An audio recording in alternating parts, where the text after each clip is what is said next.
So a young lady came to us for some help. She lived in Pennsylvania, and her parents moved in, and they needed her support. She signed the lease for her parents, so she was the responsible party. Mom or dad, I can't remember which, were unable to get a job and to stay in the state, so they had to move back to New Jersey. Well, they moved back before the end of the lease. So she asked the landlord, hey, my parents have to move out. I really don't want to have to pay the lease anymore. I'd like to terminate it early. I will continue paying the lease, and I'd ask you to please market the property and release it to somebody else and let me off the hook, basically.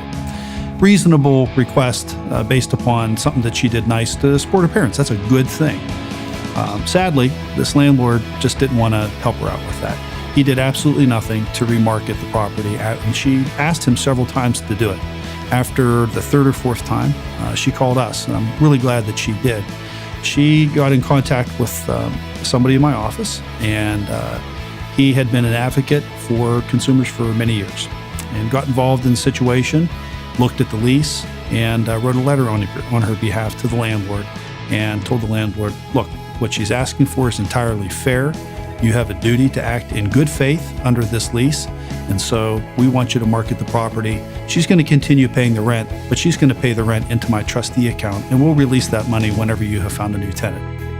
Wrote that letter. About 2 weeks later, the landlord called back and said, you know what, I'm going to terminate the lease, and we don't have to worry about anything else.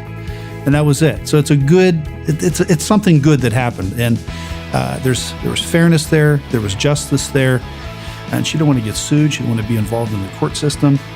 All it needed was somebody who knew and who could be an advocate for her and wasn't afraid to take somebody on to call out a wrong and make it right.